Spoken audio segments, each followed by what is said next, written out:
Ladies and gentlemen, welcome to another show of Fuente and Merrifield present Meet the Professor. Hello, world.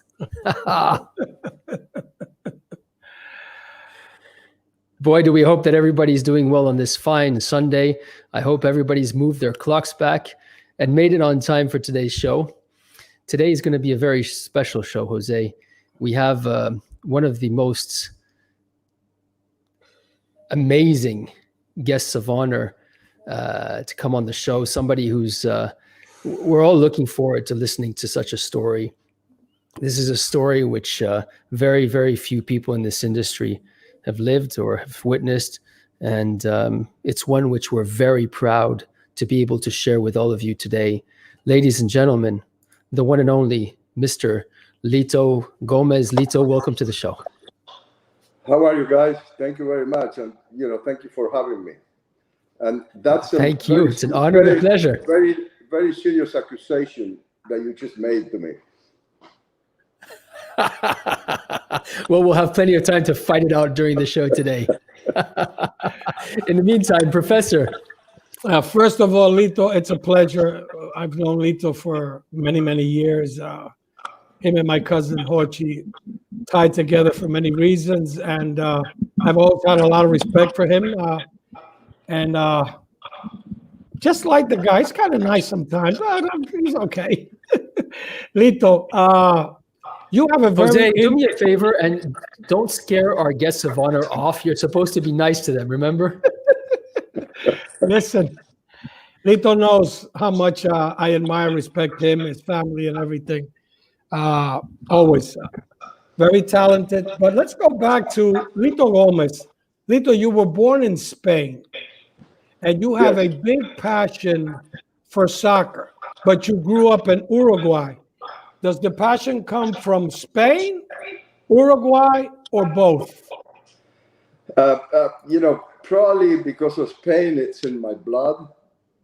But growing up in Uruguay, I think that made it. I think it's probably a combination of both.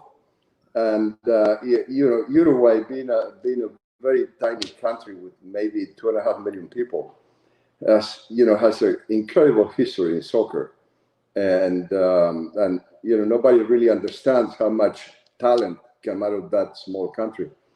And so I think it's a combination of both.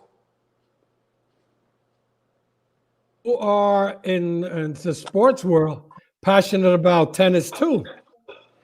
Yes. You know what? It's funny because after I stopped playing soccer, by the time I was 17, because of unsolicited reasons, then I stayed out of sports for many, many years until I was actually 57 years old. And at 57, I got a racket on my hand for the first time in my life. And I started taking tennis classes. And, that moment that I played my first game and I got that feeling of competing against somebody else in sport, it was an incredible experience, something that I have lost for many, many decades. And it was an amazing thing. So and I became addicted immediately to sport, and I just love it. And if I have the time, I'll play every day of my life.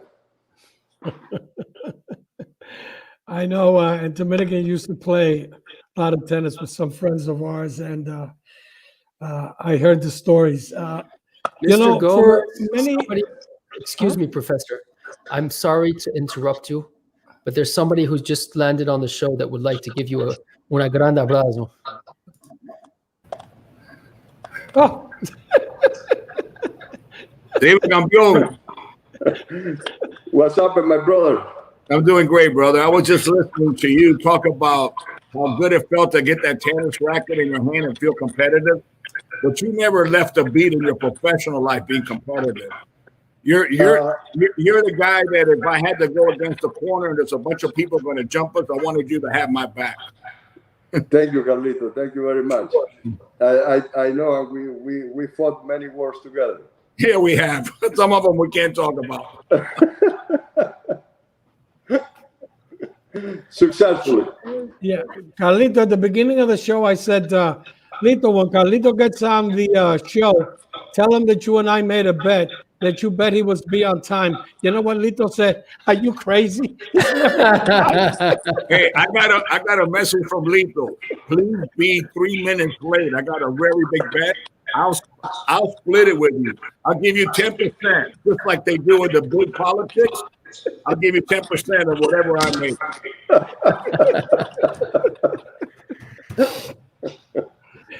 Lito, you know, I know a lot of people have heard the story. You have told it on different magazines, different interviews, that we all know that I guess God had a future for you, because when they did the robbery at the jewelry store, your life was on the line. And I think at that time, it's, I don't know, 25, 30 years ago, it's $400,000. That was a lot of money at the time. And you have said that was the best thing. I mean, because you came out alive, that happened to you in your life. So now, 25 years later, and 25 years into the business, how did it really feel? You know, and it's you know, really funny things, and you know, probably you hear this a few times during your life, and but the reason I say that was the best thing that ever happened in my life, it was simply because, you know, at the time that the robbery at the jewelry store happened, it was like the worst day of my life. I mean, it was very dangerous. It was very scary, and you know, they took a lot of money away, and you know, it was one of the really bad days that you can remember. And but if that day didn't happen, if that robbery didn't happen, I wouldn't be here sitting with you, talking to you today. And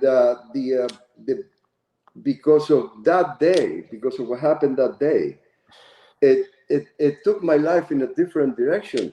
And because of that, I had the best 26 years of my business life or my work life that I even dreamed of. I mean, the last 26 years of my life have been so amazing that, you know, I feel blessed by God, and I feel blessed by those guys that came into my store and took my jewelry away and scared the shit out of me. But if it wasn't for them, I wish to know where they are so I can send them a thank you card or something. It's amazing how, you know, and you know, for young people that are looking at watching the show, it's something to keep in mind. You know, sometimes things happen in your life that you think that the worst thing that can ever happen to you, and you feel horrible. But sometimes because of that, you know, it turns your life into a better direction. It's not necessarily a bad thing. Yes. For a thank you card, I'm not going to do it. But for a box of cigars, maybe I will, Lito. Lito, do you remember the first premium cigar that you smoked? Yes, I do very well. Very well. I was 18 years old. I was in Canada, and I was working in a really nice restaurant. And I started at that restaurant as a busboy, as a dishwasher. I'm sorry. I was washing dishes, and then I asked the manager for an opportunity to work as a busboy. And so he gave me that opportunity, and I was working as a busboy for a few months.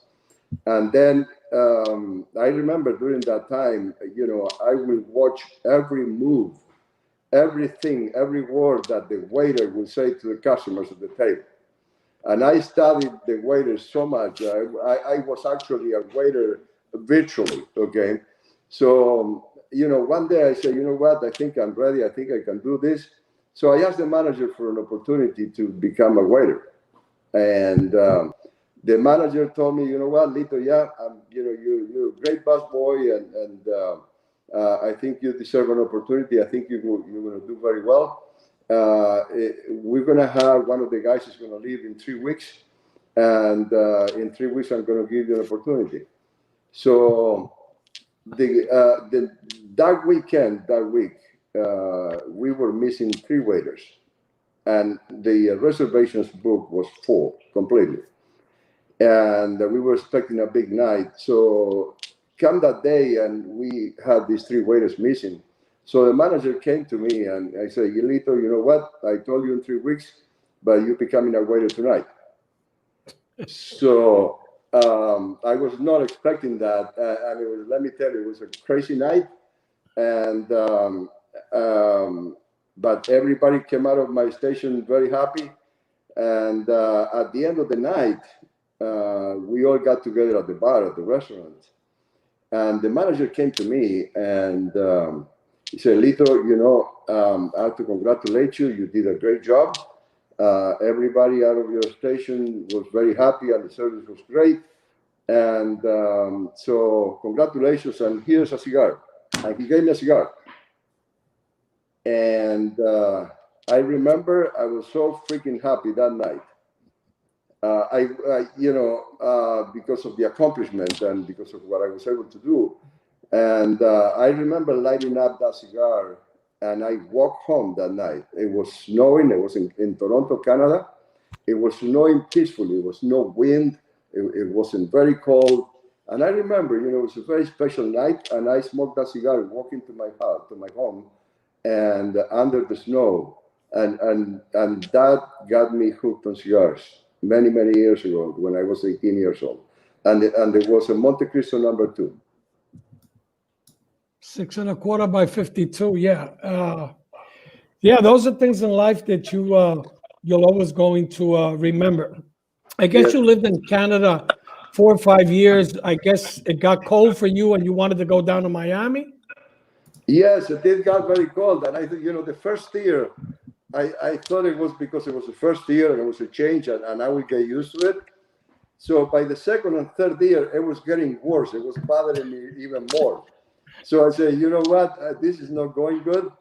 So by the 5th year, I looked at the weather report in the newspaper, and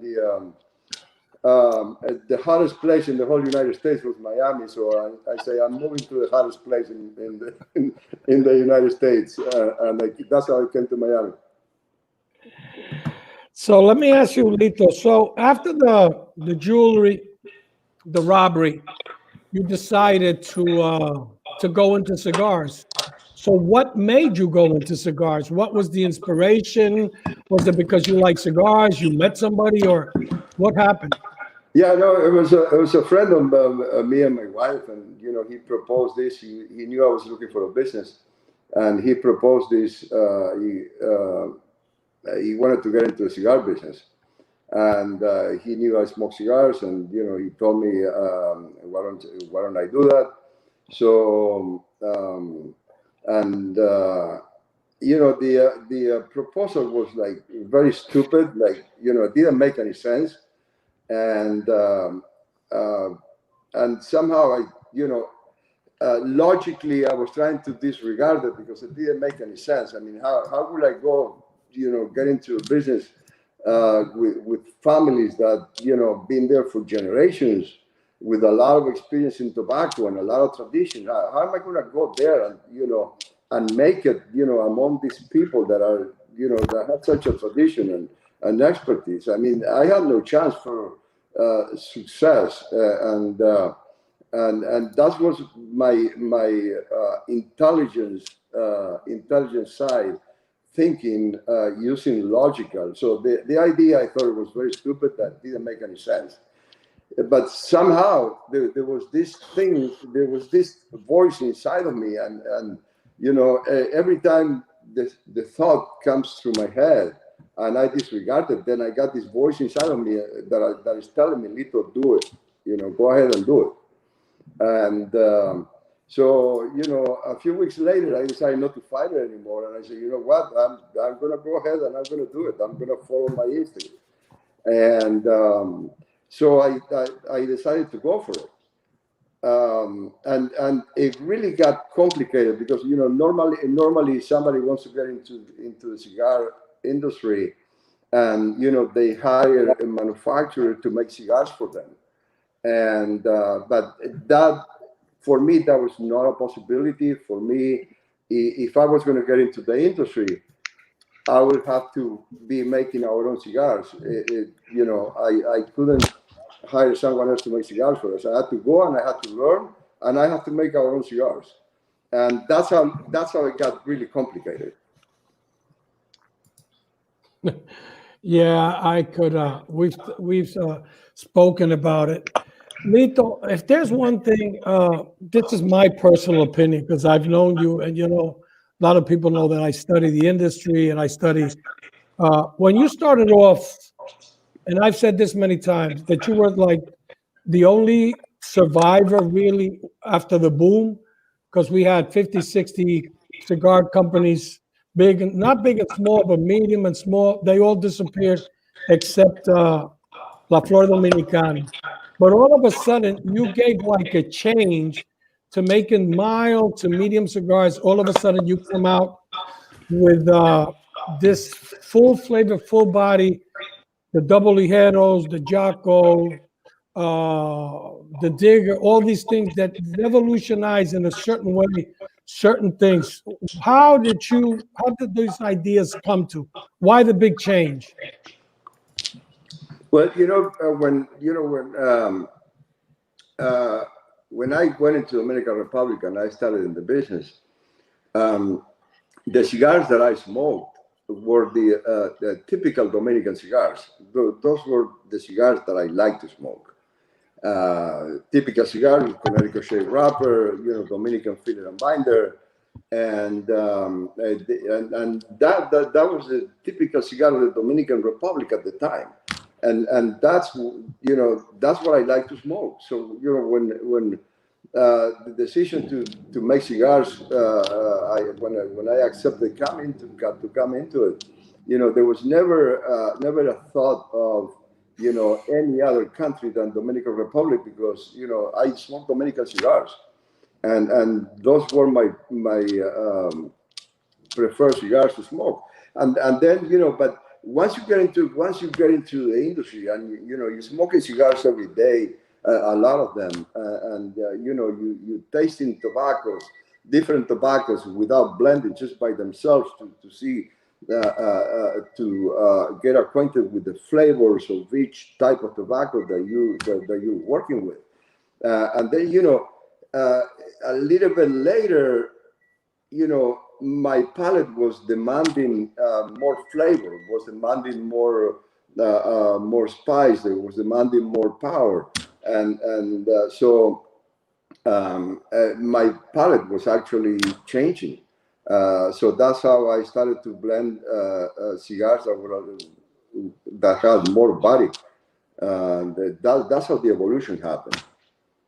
I grew into it. Definitely. You have made a shape, the chisel, that at that time was very, how would you say, was the word just shocking in a certain way, because nobody had came up, and I've heard different people tell me the story. So the concept of the chisel, how did you get that going? You want the truth? Well, I guess so. Always. That's what this program's about. It's about the truth. And Jeremiah, you might as well now make the disclaimer so he knows, because he's been my brother for 25 years. So I know that he's full of piss and vinegar, and he's a raging bull. So give him the disclaimer now, please. Okay, Lito, it's important for you to know that this is broadcasted out of Basel, Switzerland. Anything you say cannot be held against you. There will be no legal repercussions, and you can say fuck all you want. It's going to be okay. Great. Can you check if my wife is listening? If she is, I'm sorry. Because that may have illegal repercussions. Yeah, that's another issue to deal with. Yeah, that's something else. All right, so here is, I was in my office and I was having a really quiet day, really nice day. And then, my wife called and she started to give me shit for this thing. And she got me really upset and I got into an argument. And I closed my fist and I banged my fist in my desk, and a cigar was there on my desk. And when I hit my desk, I hit the head of the cigar, and I flattened it. And it came out as a chisel. And I looked at the cigar and I said, what is this? And the cigar was flattened in the head. I said, you know what? I'm going to make the cigar like this. That's an incredible story. That's funny. Ladies and gentlemen, this is what this show is all about. It's all about truth. It's all about behind the scenes. It's all about what's happening That's another example. behind the curtains of this industry. And Lito Gomez just gave it to you. That's another example of how good things come out of a bad thing. Without a doubt. Lito, you have, and I'm not saying this because he's your son. He's probably one of the most I call him a kid because I could be his grandfather probably, in the industry. He's talented. He's funny. He's a hard worker. What role does Tony play there? Because I know he was in sales. Now he's spent the last, I think, 3 or 4 years in the factory. What is the role that Tony's playing? How has he helped you out? He's my punching bag.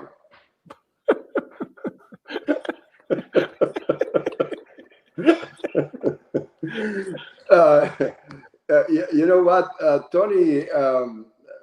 When he was finishing college, I asked him what he wanted to do, what were his plans, and he told me he wanted to be a writer. He wanted to write books or write screenplays for movies. And so, okay, that's really good. But that before you actually accomplish anything, you're going to have to work for many, many years, like for a small newspaper or a magazine or something, like writing some articles until somebody can read somebody you're writing. And I told him, listen, if you want, I'll be, very happy to have you coming to join us and work with us in the family's company. And, he told me, you'll think about it. So, a couple of months before he finished college, he told me that he was gonna, before he actually give a shot to the writing thing, he would give an opportunity to working with us. And I said, you know what, that's great. And I asked him, what do you want to do? You prefer to work on the market side, or you prefer to be in the production side? And he told me he would like to be in the market side. And so he started as a salesman in the state of Florida with us.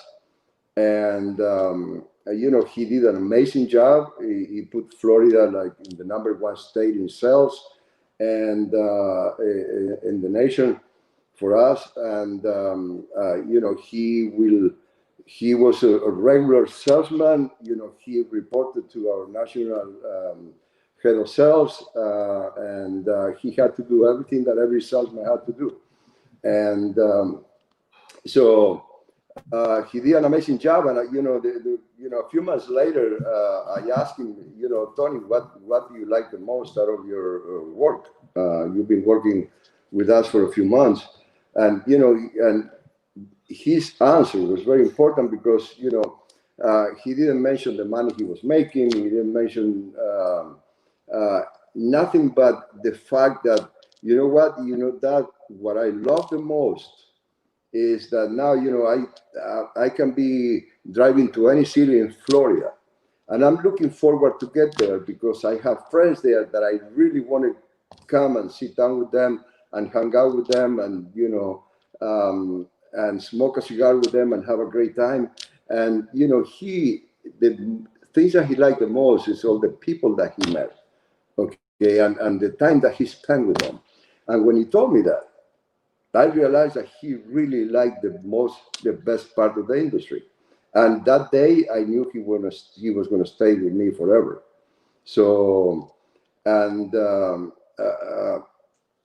it was great at that point because my whole perspective of the future changed, because now I know that, things are not going to end with me.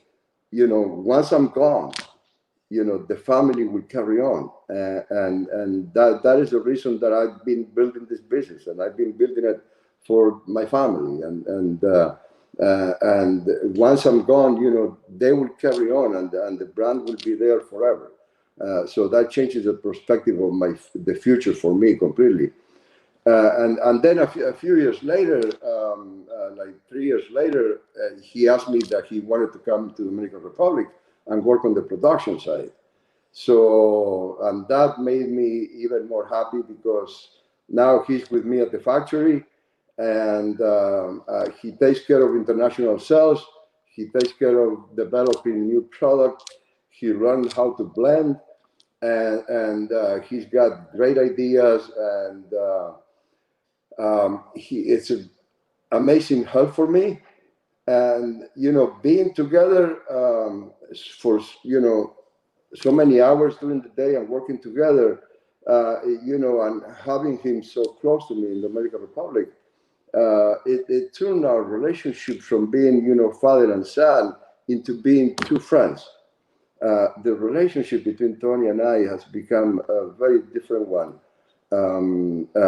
He's my friend. He's my best friend, and he's my son, and I love him. And he's an asset for the company, a tremendous asset. And I feel extremely proud when I hear, like you said at the beginning, that he's very well respected in the industry, and that gives me a tremendous pride, and I'm very proud of him and his work and what it means to me in my personal life and work life. Lito, true. I mean, Tony, when I was working any company for years and Tony started to work, you would always hear good things about him. Now, this is the most important part of that question. Tony's a great guy. You guys get together. You love him. He's your partner. He's your buddy. But how hard is it for Tony to convince you to do something? I think we need to ask Tony that on the show rather than asking his old man, because we're not going to get a straight answer. Before Tony actually proposes something to me, he waits for that day that I come into the factory and I'm smiling and I'm happy and I'm making jokes. That's the day he comes to me with a proposition. He's very smart. Carlito, you're in mute. I can't hear you. You're in mute, Carlito. You're in mute. I know, Mike. Right away, I thought of, does Tony show up with cuatro leche o algo dulce, o conociendo a ti un cafecito bien negro fuerte? Because that's what he said has to do with the estico. She showed cuatro leche. You got to bring something sweet. El cafecito. El cafecito. Yeah. And it was when Tony came to the factory and started working with me. Before that happened, I went through memory lane and through my experience of the time that I spent with Carlito and Don Carlos, and the time that I spent with Jorge and his father, and I went through memory lane and studied those days and the conversations that went through, and how Carlito and his father, and how Jorge and his father managed the situation, and what they both meant for the future of the company. Some people say the next generation, they come and they ruin what the first generation did. No, I say no. These guys came into the industry, and they were younger, and they make their companies better.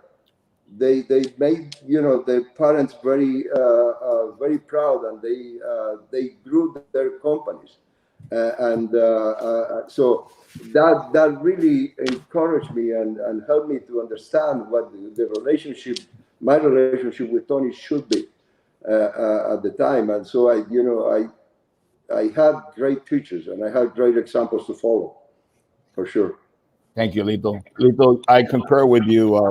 I do know that one of the things that really brought some enthusiasm back in me after, getting to a certain age of life is seeing when Tony came to the industry. Remember, I thought Tony grew up when I don't know if Tony was going to be 5'6" or 5'4".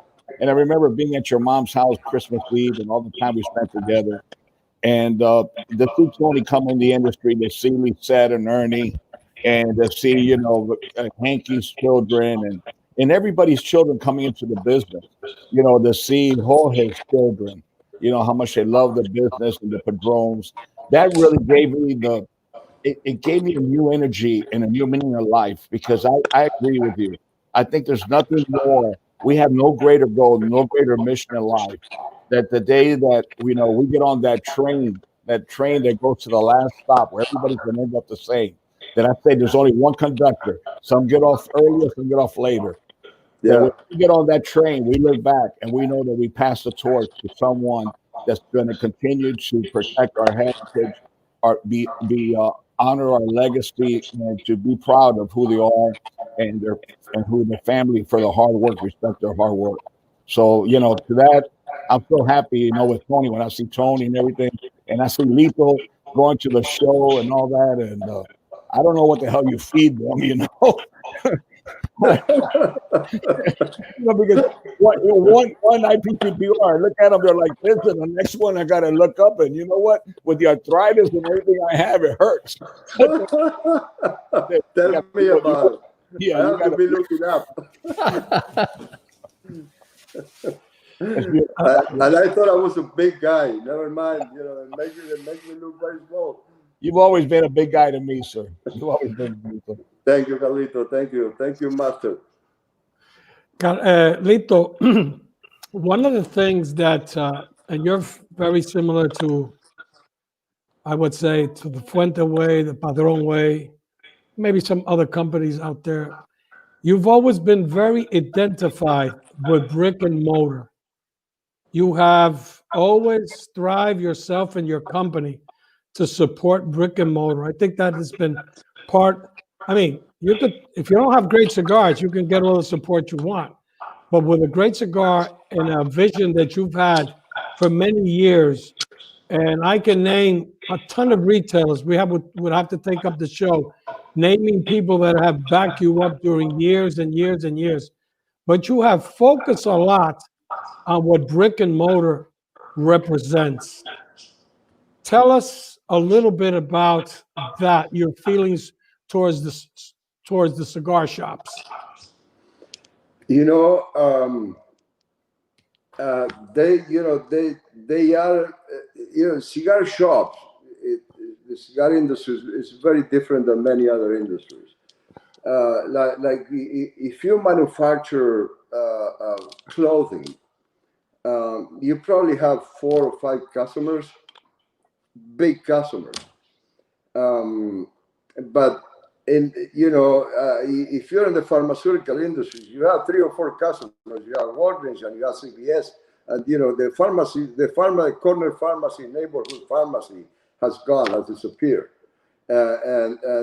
so did the barber shop.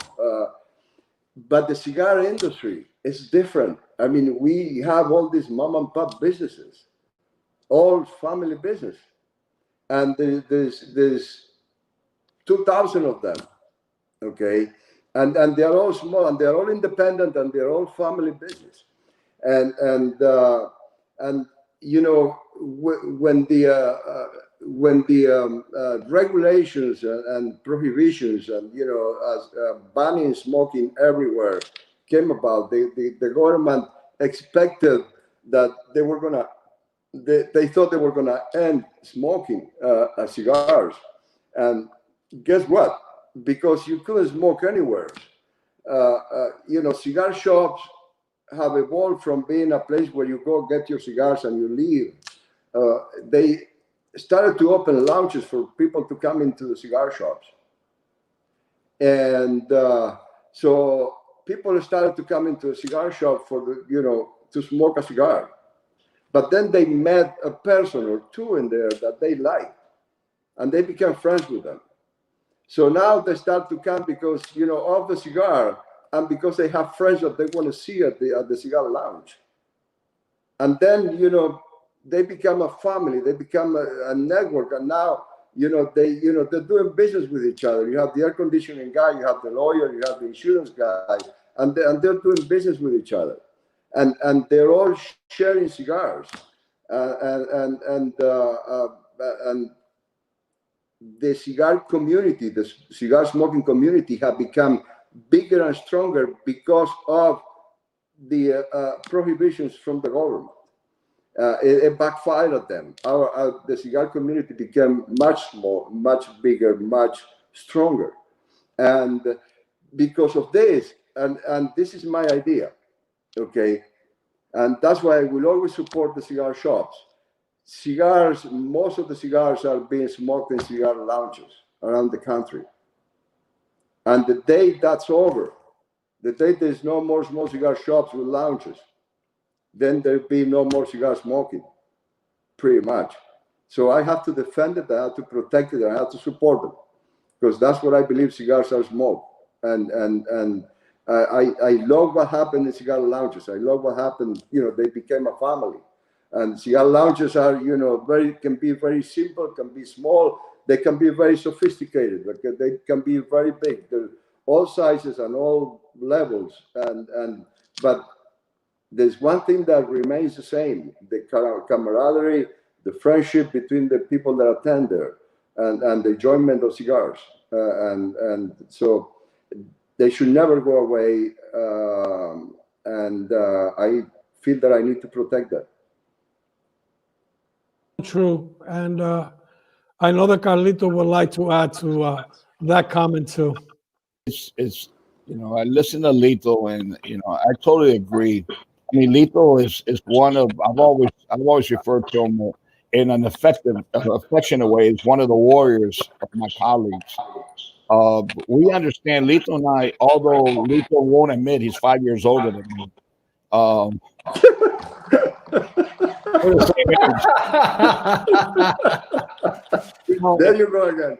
Yeah, of course I would go for the rest of my All right, now get the gloves out. Wait, no, we're the same age. We're actually, I'm just a couple of days older than him. We have this conversation often. But, I'm so fortunate that we have Lito Gomez in our neighborhood. That's part of our world. And I totally agree, because I think it's to the point that I understand that it's not about Lito Gomez anymore. It's not about Carlito Fuente. It's what we see, what we realize, what we truly believe in. If the cigar lounges don't survive, if the brick and mortar stores don't survive, there is no future for our children. There is no future for the next generation. There is no future for creativity. There is no future for some young, ambitious, creative, an entrepreneur coming into our world. And just as Lito came into the cigar world and contributed so much equally to people who have been around maybe decades and decades and decades before him, and maybe even more. That we need to have that opportunity open for so many people to be able to join our world. And that's something that Lito has fought very hard for. I fight hard for, and my close peers fight very hard for. And if we go down, if they take us down because of strength, and it's like David and Goliath, which is a popular term these days. I understand people are using that a lot. If we go down, we'll go down together, but we will not give up. We will fight to the very end. And Lito knows we've been fighting our battles together, back to back. I say back to back because that's the way we stand. If we have to turn around, there's always somebody see what's going on around us. So I thank you, Lito. Thank you, Carlito. I remember back in the day, in the mid-90s when the cigar boom, I remember, some friend of us, factory owner, would call us. I say, Lito, Carlito, this factory is taking rollers away from me. And we found out who the factory was and where they were located. And Carlito and I will go to this factory and ask for the owner and go with a list of cigar rollers and say to the owner, listen, you have these cigar rollers in here. We want them out of here. You took them from so-and-so, so we want those cigar rollers out of here. And the factory owner will say, I'm not going to do that. And Carlito will say, you know what? If you don't do that, we're going to open a cigar right across the street from you, a cigar factory, and we're going to pay double for the rollers, and we're going to close you down. And the guy will say, no. Where are the cigar rollers that you want? Okay, here's a list. And cigar rollers were out, and they would go back to the factory they were working. No, and I remember your dad. I remember Don Carlos saying, guys, this is illegal. You cannot be doing this shit. No, it's true, but you know what? We believed in the little guy, and they were being taken advantage of, and Lito and I will go protect the little guy. But I remember in one of the meetings, there was a very, very, very big manufacturer. He was with us, but he backed off because he was always politically correct. Lito was off the cuff like me. We were both, we were ready to, and we had to pull the cigar makers out and fight right there. We were ready. And I remember a very big manufacturer was part of our group that went with us. He tells me, Carlito, if you keep turning the bolt on the screw, you're gonna. You can't do this. I go, I don't care. We're gonna do this no matter what. This is wrong. They're coming in. They're gonna destroy our industry, and we're gonna fight to the. Now that I look back, I don't want to remember those days, Lito. But we could not have the stories. We could write books and books and books. I know. Oh my God. All right. Lito, are you ready to be put in the hot spot? Always. All right. Let's do this. Melanie, I hope you're ready. Ladies and gentlemen, this is Melanie's hot spot. Melanie. Woo! Well, hello.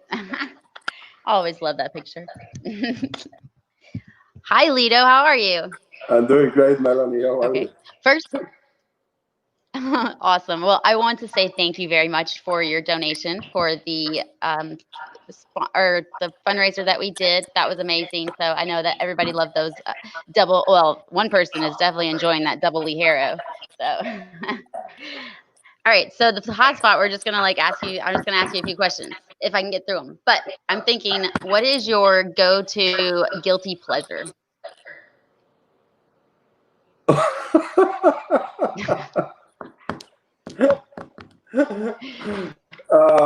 Guilty pleasure. Okay, okay, ice cream.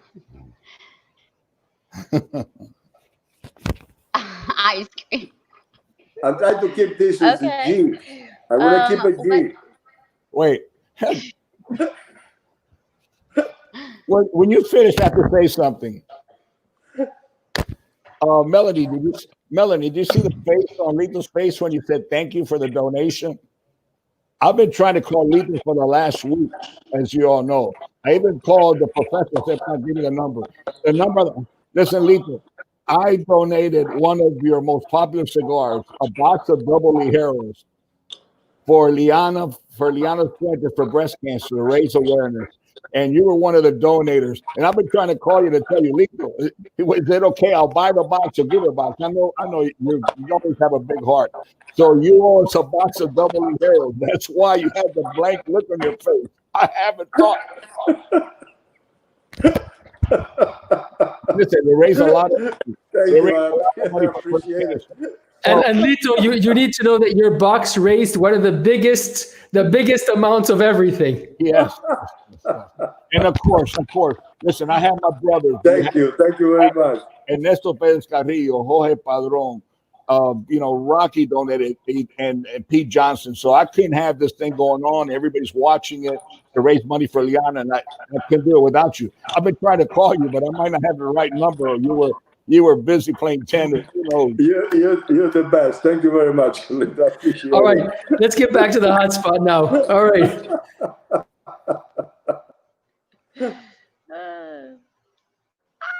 All right. So I guess we're going to ask you another question. What is your biggest pet peeve? My biggest what? Pet peeve. What is that? All right, Melanie, I need to admit, what the hell is a pet peeve? Something that bugs you all the time, or something that has to be done all the time. I don't know what you. I don't know how to- Let me get a different question then. I need to translate this. So, Lito, what bothers you the most? That's what it means. Oh my God.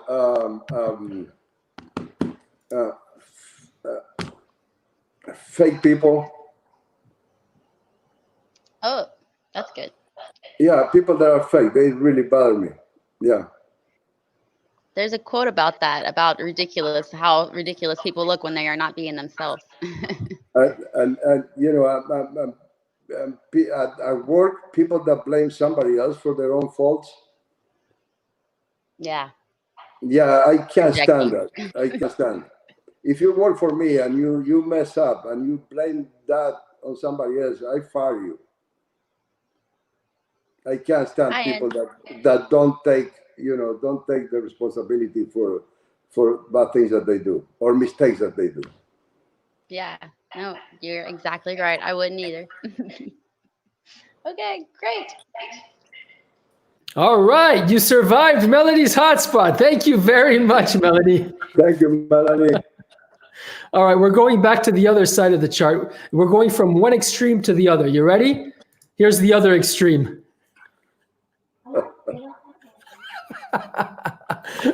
Professor. Lito, you know that recently we had a very nice ruling from the courts. And I've said this on many shows after this, that I think it's a time for unity. I think people have to stop looking at the tree and look at the forest. Some people have to get off their high horses and their egos. And I think it's a time for all of us to unite. And like Carlito says, let's not look so much into the past. What's your thoughts on this and the future of the ruling?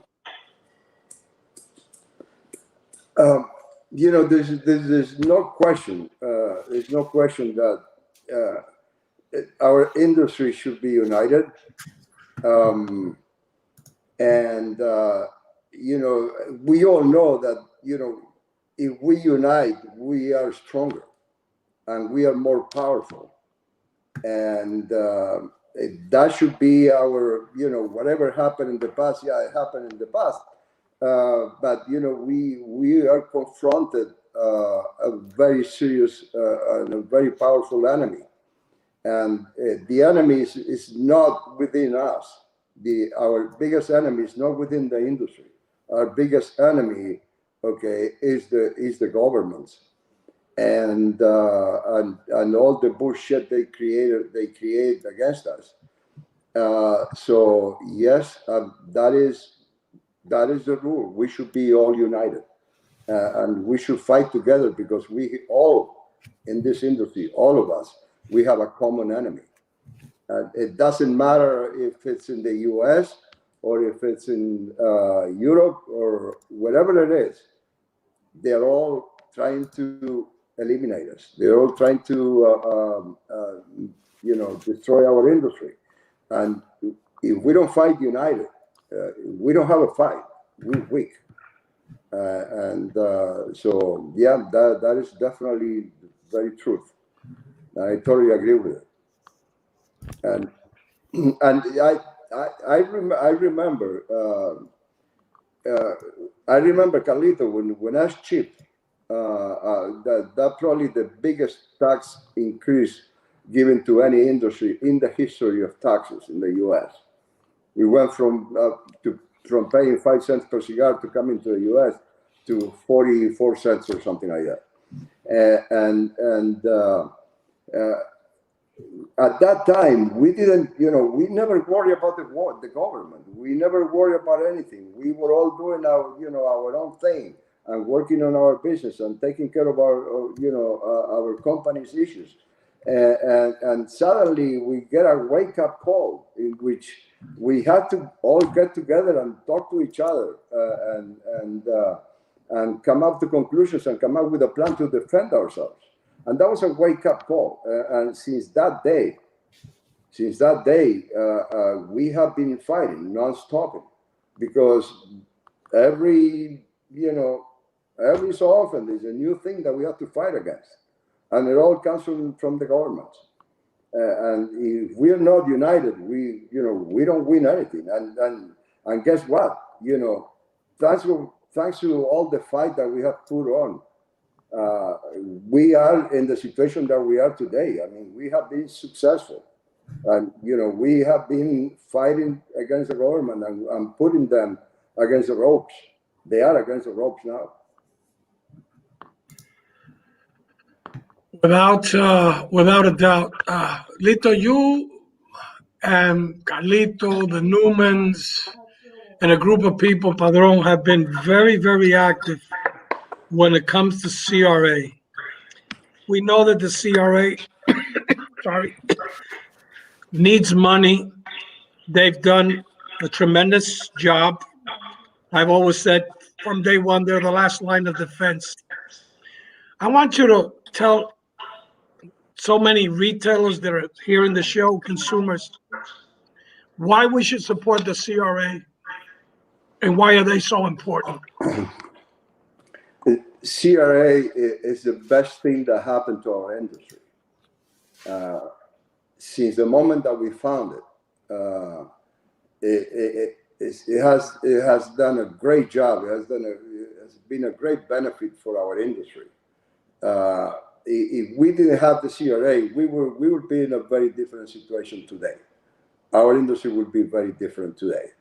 The CRA came about, and we organized with a small group of manufacturers, and we've been fighting nonstop, and we've been fighting for the truth and for fairness, and that made the industry what it is today, and it made a lot of changes happening, or we stopped a lot of shit that was coming to our industry. So CRA is probably, I would say, is the most important thing that happened to this industry, okay, in the history of it. Some people, unfortunately, some people don't understand. Some people, there's always going to be people that that they think, okay, those guys are going to take care of this problem. We don't need to give money. And and we try to collect money from every manufacturer, from every person that that is related, every company that's related to our industry, or do business with our industry. Everybody, every company should support. Every company should support the CRA and should give money to CRA, because that's where the fight comes from. It comes from the CRA. Okay, and everybody should cooperate. And people that don't, shame on them. Yeah, Lito, I have to add, because you know what, you open up it's unfortunate a majority of people have not given anything, or they give so little. Shame on them again. I still refer to, there's so many people that you see their faces all over Cigar Aficionado. They're all over Facebook. They're doing podcasts. They're talking blah blah blah. They are millionaires and they have not given anything. Shame on them.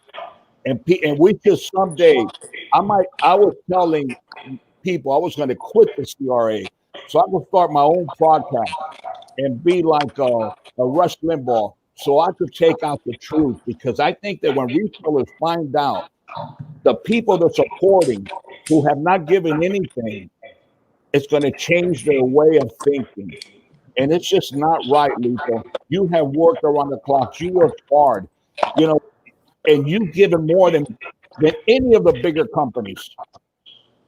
Not only of your time, but for money. It's not right, Lito.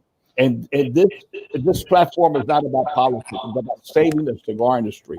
It's about sharing our lives, our history, our feelings, our passion. And, I just want to bring it up. Yeah, Carlito, you're absolutely right, and we talked about this many times, and retailers, and we say that many times. All retailers should know who is putting the money for this fight. It takes a lot of millions of dollars to put the government against the ropes like we have, and we have spent millions of dollars and a lot of time trying to accomplish this. And all retailers, everybody that sells cigars should know who gives money to this fight and who doesn't give money to this fight. That's absolutely right. And I'd like to add something for everybody listening out there. It's not only a fight from the manufacturers. It's not only a fight from within the industry. Every single one of you retailers, every single consumer in the world should be going on the website www.cigarrights.org, and whether you can donate $1, $2, $5, or just signing a petition, whatever it may be, if every single one of you out there, every consumer out there signs a petition, miracles will happen and miracles will continue to happen. So we continue to fight the war all together as an industry, as consumers, as brothers and sisters of the leaf. Let me just add to that, please, because to be totally fair, this program is about Lito Gomez, and he has so much to share with all the listeners and everything. I don't want to take any more time. I just want to say when CRA first started, the philosophy of CRA, that Lito got involved, that Jorge Padron got involved, that Robbie got involved, Jeff Borchowitz and everyone. The intention of CRA was to become a consumer organization. The manufacturers were going to be on the board to support. And once the consumers got involved, we were going to pass the board over, and the whole consumer. It's about the people. And I believe that the strength is in the consumer, is their legal right to enjoy a cigar. And one thing that we're aware of, the one that has access to every consumer is the brick and mortar retailer. We're not going to get that from the mail order company. No mail order company is soliciting people to become part of the CRA. So let's not go there because they refuse to. They refuse to. Okay, so I'm going to be honest, and they're my customers. But if they don't buy from me, I'll survive. The brick and mortars, if they don't buy from me, I will be out of business because that is my philosophy. Now, the brick and mortars have an opportunity to reach every one of their customers, to do things and so forth, to bring the consumer in to be part of CRA. If you press your cell phone and hit a button that you have a letter, their constituents and the representatives listen to them. And it's time we all join. And if the big boys all of a sudden realize that we're part of the handmade industry also, then you're welcome to join us again. But you put us through hell and back because you try to divide us. You try to conquer the industry. You're trying to run every retailer out of business by putting stores right down the street for them. People who have worked 40 years of their life. My mom and pop was born in a little wooden house with a tin roof in Ybor City. And my principles will not allow me to tolerate that without giving you a fight. You're right, Carlito. You're right. And like you say, the retailers have the voice. They have they should talk to the consumers because they are in personal contact with them every day, and that's a work mainly for the retailers, the association that has the retailers with them. It should come from the association that have the retailers with them. The association of retailers, and they should make sure, okay, that retailers talk to the consumers and they transfer the message that this fight against it is not only about cigars. They're taking our freedoms away. That's the problem, and people don't realize that they want to take our freedom away, and that's how important this is. And that is not a good thing for anybody of us, for any citizen of any country, that you don't want the government to take your rights away. And we do have the right to smoke. We don't smoke in public places anymore. We smoke in cigar lounges. We smoke in cigar shops. We smoke where we don't bother anybody, but they want to come into a cigar shops and stop us from smoking. So they want to take our freedom away, and you know, so this message has to be transferred to the consumers, because they, you know, they think this is just about cigars, and you know, and they will be able to continue to smoke in cigar shops, and that's not the truth. You know, they are coming after the cigar shop, and they're coming after your freedom to be smoking in a cigar shop where you don't bother anybody as an adult that knows what he's doing. So this message should be taken to the consumers, and also the message who is contributing, who is fighting for the freedom of the industry. And you know, and I'm glad you guys have come up with this idea of having a program like this that's going to reach a lot of people. And you know, God bless you guys. You know, continue with the message. The message is the right one. You got the right message. Just continue with it. Thank you very much. Thank you, Lito, for being a big voice and being a big part of this message. Thank you. Without a doubt. Oh, there we go. Go ahead, Professor. Without a doubt. I mean, I personally have been very much involved in the CRA, and it was, to me, heartbreaking, and Glenn Luke knows this, that I would do with other companies that I work with, have 40, 50 people, for me to do a blending seminar, and I would ask people, how many people are members here of the CRA?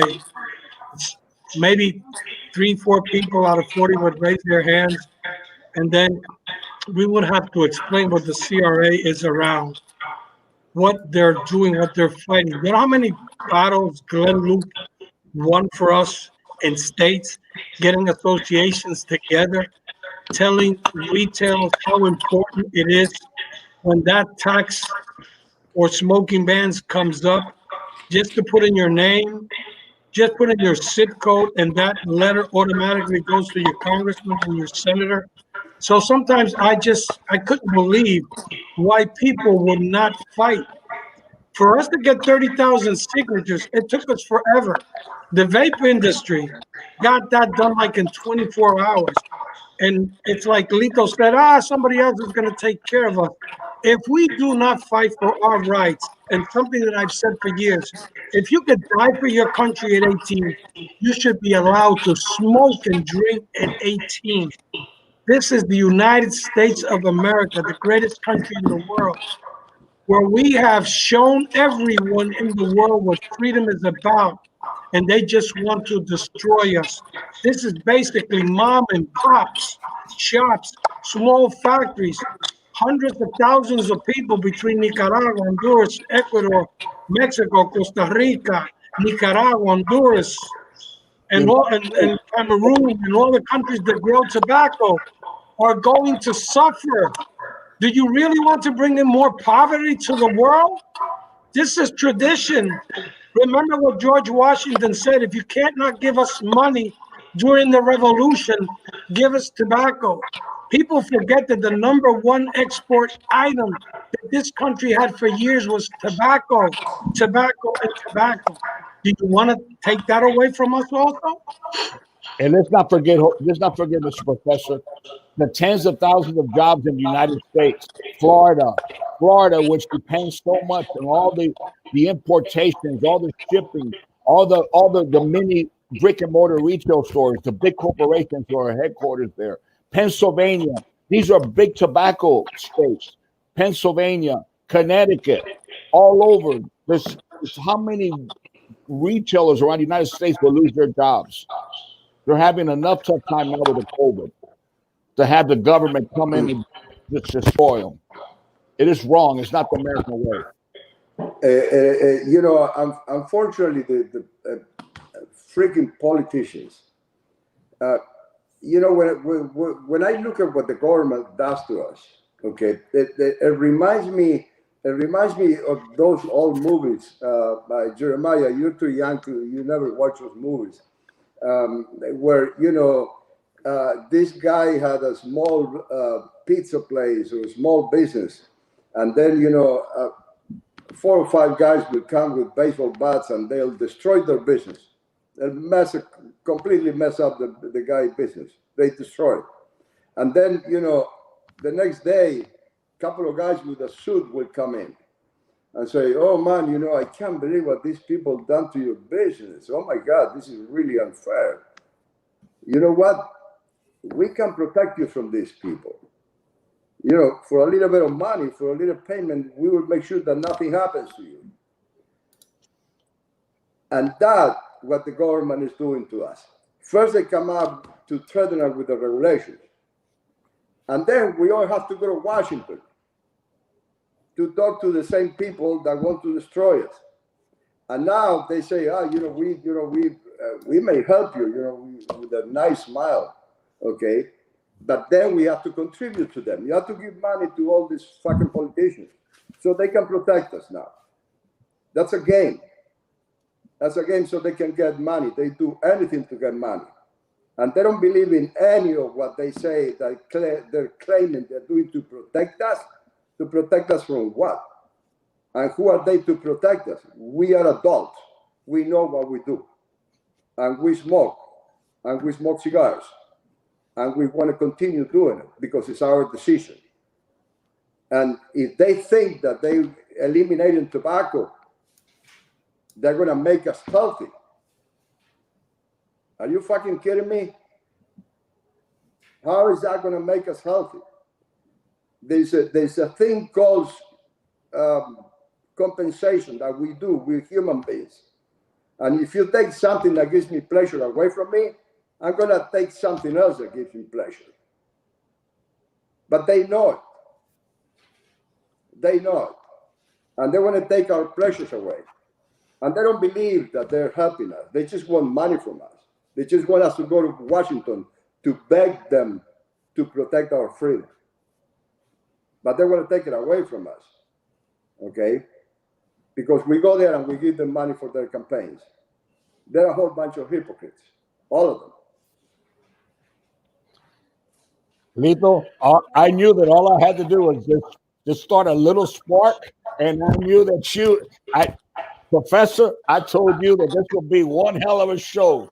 That Lito's a warrior, and if we just give him a spark, you're gonna see real truth and real passion come out of him, just like everything he's done in his life. This is about fairness, Carlito. This is about fairness, and it's about corruption. It's about people that are corrupted and want to get money. That's all there is to it.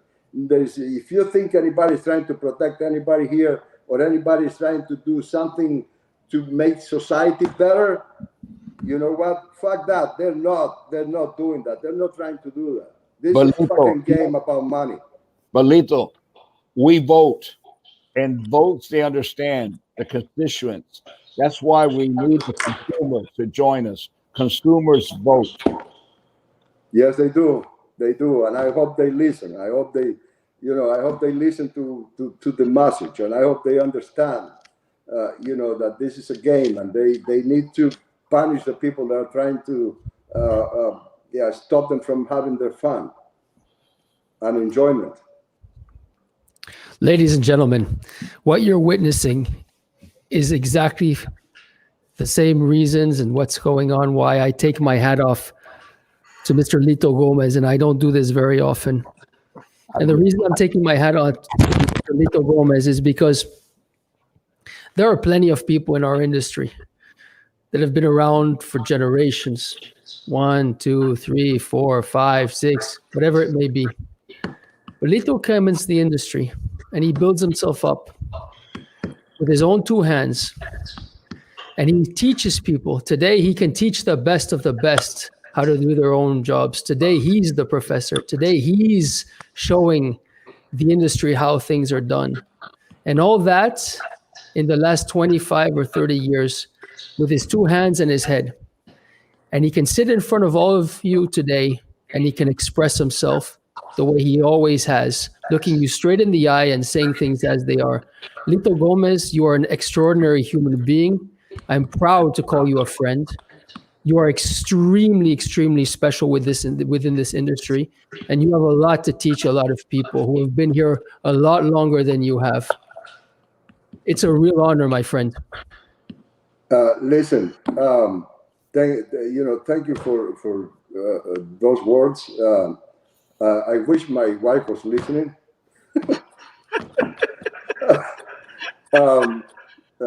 Just kidding. She can watch it on YouTube. It'll be on Listen, YouTube, and your grandchildren will be able to watch it. So it's Listen, I owe so much to this industry. I owe so much to it, and I love it so much.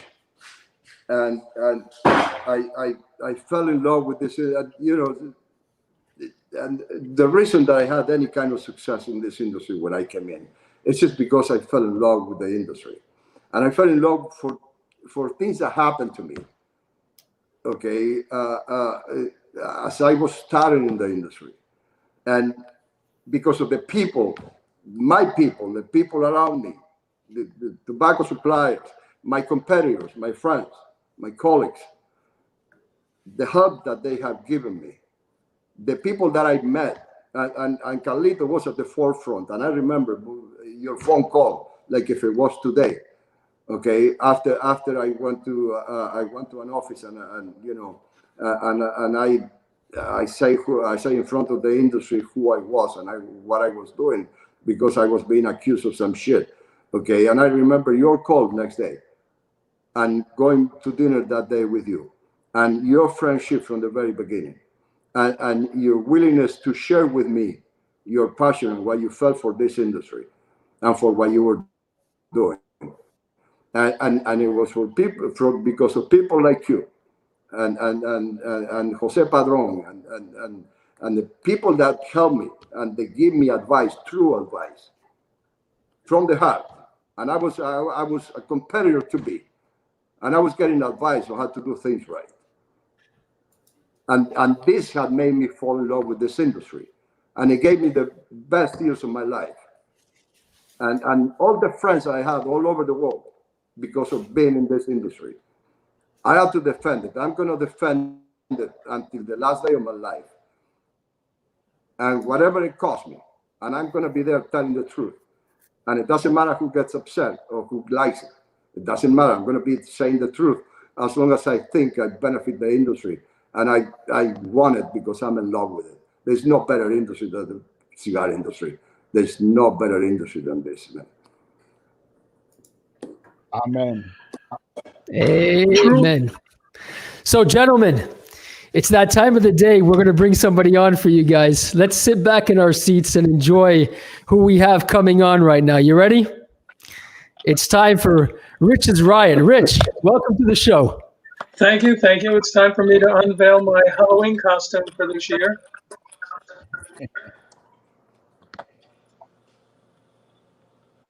If it's not Mirafel, it's not Cameroon. I love it. There goes my costume for this year. There's an awful lot of consumers that are watching us right now, or will be watching the replays on YouTube. All the people that are there have heard an awful lot about joining CRA, and a lot of them are members. But I would like them to go to every one of their stores that they walk into, every brick and mortar store that they walk into, and tell them, please, join the PCA. It's an organization of the industry, and it needs the support of every retailer, not just a few retailers. When I got in this business, 12, 13 years ago, the first thing I did was to go down to the IPCPR office in Columbus, Georgia, and meet with a chap by the name of Joe Rowe. And I said, Joe, I've been in and out of cigar stores a lot as a VP of sales of apparel companies, and these guys don't understand what you guys are doing. Please put together a package that every individual salesman on the road can walk in when he walks into a store and says, are you a member of IPCPR, RTDA, PCA? If you're not a member, here's a package. Read this. This will let you know why you should be a member. So all of you as CRA members, please push your local B&Ms to join the PCA. There's a lot of people like Carlito Fuente, Jorge Padron, etc., that will have special cigars at the convention next year. And they will only be available if they're there as members in person. It's not going to be like so many PCAs where a week before the show, everybody knows all the specials and they never join and they don't go. So this year is very, very important. And please push your local stores. When I go into a store, which is quite often, not as often now with the COVID and being 74, I don't get as many stores. It's usually now like 3 or 4 a day. And the consumers will say, "What do you do for a living?" I said, "That's easy. My job is keeping cigar stores in business. I sell them enough cigars to make a profit. I sell them enough cutters, lighters, punches, etc. to keep them in business. If I oversell them, I'm not doing them a favor. I have to keep cigar stores in business. Otherwise, I don't have a job. Cigar rollers, their families, nobody has a job if the cigar stores are out of business." That's my spiel for the day. But on the lighter side, a friend of mine is a psychologist, and he had a group meeting with 3 young mothers and their children. And he says, "I've examined what's going on with you ladies, and you all have a different obsession." He said to the first lady, he says, "I think your obsession with food is hence your daughter's name, Candy." And she turns to the second one and says, "I know what your obsession is. It's money. That's why your child is named Penny." The third mother grabs her kid by the hand and says, "We're getting out of here, Peter." Yeah.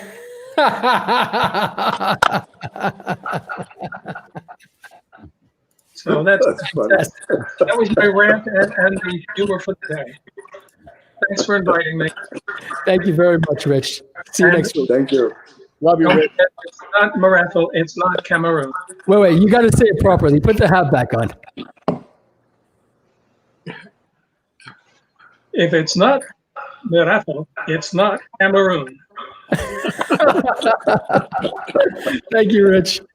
You're welcome. See you next week. This show indeed, like I say many times when we have special guests, and I think all our guests have been very, very special, it's history in the making, because I think that the truth should be said. We say it in a very correct way, but it is the truth. Like Lito says, some people might like it, some people might not like it, but at the end of the day, this is our industry. Thousands of people all over Latin America, Central America, and the Caribbean depend on us. So for those people who are retailers, please support the PCA. Make your consumers that go into the store members of the CRA, and always support the petitions that are out there against smoking bans, anything that has to deal with the FDA and taxation. We're tired. We're overtaxed in this country with taxes. This is the land of the free and the home of the brave. Lito, it has been a pleasure and honor for us, all of us here, for you to be with us. You're a good friend. I've known you for about 20 years. I've always liked you. You've always been nice to me. And what can I say? I mean, it's like Carlito told me, "Oh, when we get Lito on the show, all hell is it's gonna break out," because he's gonna say it the way it is. So it's been a pleasure to have you on the show, Lito. Thank you very much, Carlito. Thank you for being here, and guys, you're doing this, and it's a great thing that you're doing. I mean, congratulations, and thank you for doing this, and thank you for having me in your show. It's an honor for me to be with you here at the show, man. It's been great, and the questions and everything. Even the hot moment, everything was great. So you had to bring it up. Yeah, I know you you too guys well. are a class act. The hot moment, you had to bring it up. But Olito, I just want to send you a big hug. I'm so grateful for all the years of friendship. You're a vicious competitor, but you're an undisputable loyal friend. And I have the highest respect, admiration, and te quiero, mano. I love you. I love your family. I'm so happy to see your success, and thank you for your undisputed hard work. You're relentless. Your relentless hard work on behalf of the brick and mortar, on behalf of the mom and pops, on behalf of the principles that you love and respect so much. Thank you. You're the real shit, man. You're a man's man. And for that, it's my turn now to take my hat off to you. Te quiero, man. Seriously. Back at you, man. Thank you. Thank you very much. Ladies and gentlemen, the one, the only, Mr. Lito Gomez. Lito, thank you very much. Bye-bye. All the best to all the listeners and to you guys. Thank you very much for having me. Thank you. Gracias, and thanks for the box of cigars to help a great cause. The women's press I know I owe you. I owe you big. Igual. All right. Ladies and gentlemen, next week, well, first of all, Melanie, please remind everybody how to log on to this show, will you? Okay, guys. So right now you can go and hit that notifications button right now on this video, and you should get a notification anytime that we go live, meaning Fuente Friday giveaway or the Fabulous Sunday with the Professor Show. Also, be sure and go check out our Facebook page, which is fabulous. Which is where this is streaming from. It's facebook.com/The Professor Show. And most of all, most importantly, go follow our YouTube channel, subscribe, like, and share. And comment. Comment is really nice too. So that is tinyurl.com. You can see it right there on the ticker tape /The Professor Show. tinyurl.com /The Professor Show. Go and subscribe so that you can be in the know forever. And be sure to catch our next show every Sunday, 2 p.m. Eastern Daylight Savings Time. You guys are going to love it. We're always bringing even better every week. All right, Jose. Professor, what's up for next week? Well, next week we're going to have a very interesting show because I don't think Carlito knows a lot about pairings. I definitely don't know a lot about pairings. I think out of the three of us, maybe Jeremiah, because of wine, knows a little bit. So we're going to have a sommelier, a very well-known sommelier in Europe, Miss Denise Leon, which Carlito's been on the show. I've been on the show, which is a fantastic, very well educated sommelier. And she is going to be on the show with somebody that we all love. She says that I'm her manager. Carlito's always asking, who gets you all these gigs? It's just Cynthia Fuente. So next week, we're going to have two lovely ladies on our show that are going to illustrate us about pairings, the role of women in the industry. And I think it's going to be an amazing show because both of them are very, very talented. They're very nice. And I think it's just going to give a touch to the show. It's going to be a little bit different. And especially Carlito and I are going to learn a little bit about pairings because I don't think Carlito knows shit about pairings. No, I really don't. But I just want to know, do you spit out or you swallow? That's what I want to know. I know that both Cynthia and Denise are expert with bourbons, and bourbons are very popular. And I've been living here for 40 years. So, I'm a Presidente beer guy, maybe a little rum. But everybody loves bourbon. So I want to know. I'm not too old to learn. I want to know. So I don't know. Listen, if somebody's flying down to DR, give me a call. Bring me my bourbons that are going to be tasted so I could follow along and learn something. All right. We'll make sure that next week nobody spits. We're all going to swallow. And we're all going to be plastered on the show. This is going to be a fun one.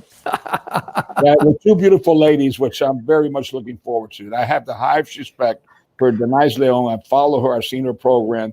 She is so professional. She's so amazing and so talented. She's a world of information. I'm looking really forward to it. Thank you, Mr. Professor, for making this happen for next week. Thank you very much, Professor.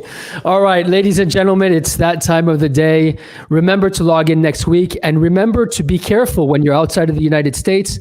The time zones until the 1st of November are not the same. The Eastern Hemisphere switched. The Western Hemisphere, or the United States at least, did not. So until the 1st of November, it's going to be 2 p.m. Eastern Time in the United States of America, and it will be 1 hour earlier in the Eastern Hemisphere. So for everybody watching from Europe, Middle East, and Asia, be careful. It's 1 hour earlier than usual. All right. Until then, please take care of yourselves and of others. And remember, if you don't do it with passion, don't do it at all. Bye-bye for now, everyone, and see you next Sunday. Good night. Bye, everybody.